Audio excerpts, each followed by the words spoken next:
Welcome to subjectwise.com। This is Abhishek Kumar Chaudhary. आज हम लोग शुरू करने वाले हैं पार्ट 4 क्लास 12 की मोस्ट इम्पोर्टेंट एमसीक्यू क्वेश्चन। इस सीरीज के पहले हमने 3 पार्ट डाल रखे, उसमें 5 क्वेश्चन की सीरीज है वो, और ये हमारी 10 क्वेश्चन की सीरीज है। क्योंकि उसमें 5 क्वेश्चन बहुत कम पड़ जा रहे थे बच्चों के लिए, इसलिए हमने इस बार 10 क्वेश्चन की सीरीज बनाई है, जिससे बच्चों के पास ज़्यादा से ज़्यादा क्वेश्चन पहुँच सके। और ये क्वेश्चन बहुत ही मोस्ट इंपॉर्टेंट है, और ये सीबीएसई के पॉइंट ऑफ व्यू से बनाए गए मोस्ट इंपॉर्टेंट क्वेश्चन है। क्योंकि इस साल हमारे कम से कम 40 नंबर के मतलब कि 40 नंबर के 1 मार्क का क्वेश्चन आएंगे, और जिसमें से बहुत सारे एमसीक्यू टाइप क्वेश्चन होंगे। इसलिए वही 1 मार्क का एमसीक्यू टाइप क्वेश्चन है जो हमारे प्रीवियस ईयर भी आ चुके हैं, और हमारे न्यू ईयर मतलब इस साल बने हैं क्वेश्चन। चलो शुरू करते हैं फर्स्ट क्वेश्चन से। तो हमारा फर्स्ट क्वेश्चन क्या है? At resonance frequency the impedance in is series LCR circuit. हमें पूछा है रेजोनेंस फ्रिक्वेंसी में इम्पीडेंस पूछा है हमें एलसीआर सर्किट में। तो एलसीआर सर्किट हमेशा सीरीज में है, वो हमारी 12th क्लास के सिलेबस में है, और जो पैरेलल में है वो हमारे 12th क्लास सिलेबस में नहीं है, इसलिए हम सीरीज में करते हैं 12th क्लास में। और जो हमारा एलसीआर सर्किट का सीरीज का इम्पीडेंस आया था वो आया था आपका Z इक्वल में √R² plus XL minus XC का होल स्क्वायर, जिसमें से रेजोनेंस बोल दिया है इसने। तो रेजोनेंस में हमारा क्या होता है? XL इक्वल में XC हो जाता है।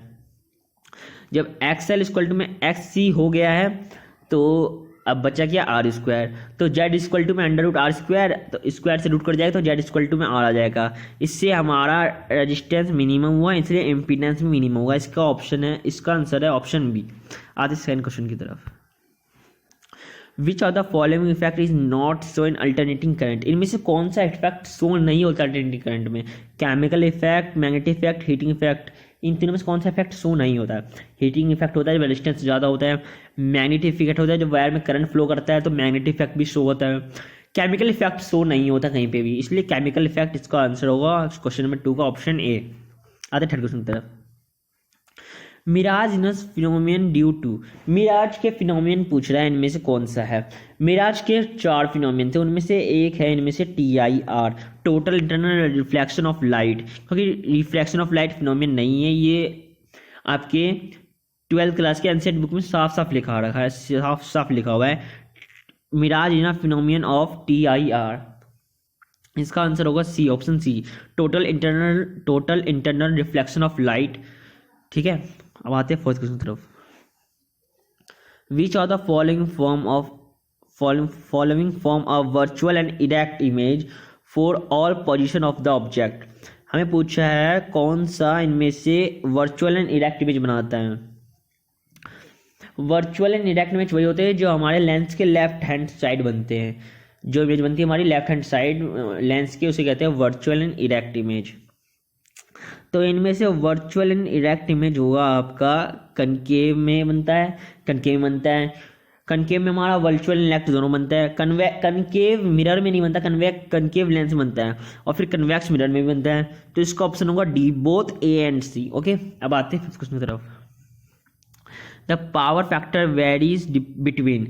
हमारा पावर फैक्टर क्या होता है? पावर फैक्टर का फॉर्मूला होता है P इक्वल टू में IV EV cos theta. IV EV cos theta होता है, ये होता है ट्रू पावर फैक्टर। इस रियल में होता है cos थीटा, और cos थीटा कितने से कितने बीच वैरीज करता है? 0 से π/2 की तक।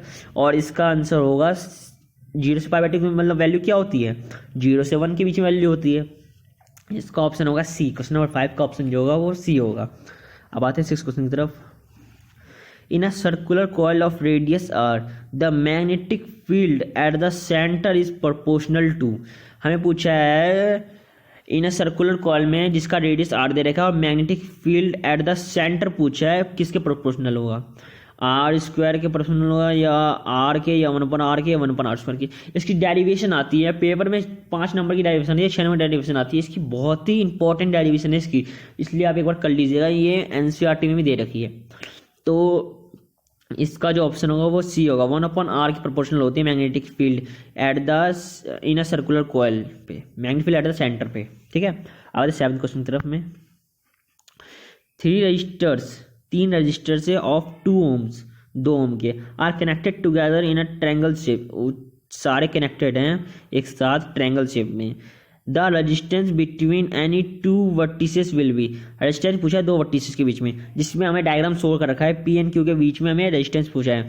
और ये ट्रायंगल शेप में जो हमारे रेजिस्टेंस जुड़े हैं, पहले दो रेजिस्टेंस हमारे जो ऊपर के दो साइड में जुड़े हुए हैं, ठीक है, 2 ओम 2 ओम, तो पहले उन दो साइड को वो जुड़े हैं हमारे सीरीज में, और जो 2 ओम के जुड़े हैं वो जुड़े हैं हमारे पैरेलल में, क्योंकि यहाँ से करंट फ्लो होगा पीछे, तो वो दो अलग अलग बिटवीन पार्ट में चले जाएंगे, मतलब दो अलग अलग पार्ट में चले जाएंगे, ठीक है। तो दो जो 2 ओम का दो रेजिस्टेंस है उन्हें हम जोड़ लेंगे सीरीज में, तो कितना आ जाएगा हमारा 4, और जब पैरेलल में जुड़ा है हमारा नीचे बेस वाला 2 ओम, अब उन दोनों को 4 ओम को 2 ओम को जोड़ेंगे अगर हम पैरेलल में, तो हमारा आएगा आंसर, पहले आप 4 2 का एलसीएम ले लेंगे तो आपका आ जाएगा 4 2 + 1 3, तो 4/3 मतलब 3/4 आएगा। अब इसको उल्टा कर देंगे तो 4/3 आपका ऑप्शन होगा इसमें से ए, जो हमारा 7th क्वेश्चन है इसका ऑप्शन होगा ए। इसका टोटल रेजिस्टेंस आएगा हमारा 4/3 दो वर्टिसेस के बीच में, पी एंड क्यू वर्टिसेस के बीच में आएगा इसका ऑप्शन आंसर। ठीक समझ गए, बहुत आसान क्वेश्चन है, एक बार देख लीजिएगा अच्छे से। Question number 8, which quantity is increase in a step down transform, इसमें से पूछ रहा कौन सी क्वांटिटी इंक्रीज होगी हमारी स्टेप डाउन ट्रांसफॉर्मर में, करंट, वोल्टेज, पावर, फ्रिक्वेंसी, इनमें से कौन सी क्वांटिटी इंक्रीज होगी। हमें तो अच्छे से पता है इनमें से स्टेप डाउन ट्रांसफॉर्मर में जो करंट की क्वांटिटी है वो इंक्रीज होगी, ठीक है, इतना ध्यान रखना, क्योंकि ये बहुत ही इंपॉर्टेंट क्वेश्चन है, ये हर जगह पूछा जाता है। वोल्टेज की डिक्रीज होगी, पावर की भी डिक्रीज होगी, फ्रीक्वेंसी भी डिक्रीज होगी, लेकिन करंट की क्वांटिटी इंक्रीज होगी। अब आते हैं 9th क्वेश्चन तरफ। ऑब्जेक्ट में एक्वायर एन एक्सेस और डिफिशियंसी ऑफ चार्ज, हमें पूछा है एक ऑब्जेक्ट में एक्सेस और डिफिशियंसी ऑफ चार्ज, मतलब ज़्यादा चार्ज और कम चार्ज कब हो सकता है। अगर हम उसको रबिंग करेंगे तो वो ज़्यादा चार्ज हो जाएगा, रबिंग नहीं करेंगे, रबिंग मतलब क्या समझते हैं आप, इलेक्ट्रिक फोर्स देंगे तो कुछ नहीं होगा, हीटिंग से भी कुछ नहीं होगा, स्नैकिंग से भी कुछ नहीं होगा। रबिंग से अगर हम उसे घिसेंगे, ऑब्जेक्ट को घिसेंगे तो वो चार्ज हो जाता है, ठीक है, इसलिए वो चार्ज हो जाएगा, मतलब एक्सेस ऑफ चार्ज हो जाएगा, और हम इसको नहीं मतलब छोड़ देंगे ऐसी कुछ नहीं होता तो डिफिशियंसी ऑफ चार्ज हो जाएगा, ठीक है।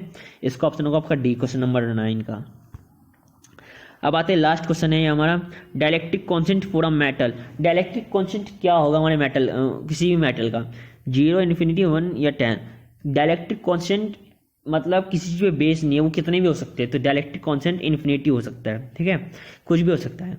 तो यहाँ पे हमारी 10 क्वेश्चन खत्म होते हैं। बहुत ही आसान क्वेश्चन है और बहुत ही मोस्ट इंपॉर्टेंट क्वेश्चन है, इनको आप एक बार कॉपी में भी करिएगा, लिख के करिएगा, सॉल्व करिएगा हर A to Z, तो आपको बहुत आसान लगेंगे क्वेश्चन। और ये 10 क्वेश्चन जो है बहुत ही मोस्ट इंपॉर्टेंट है, ध्यान रखिएगा। इसलिए आपको वीडियो अच्छी लगी तो please like, subscribe and share करिएगा। Thank you.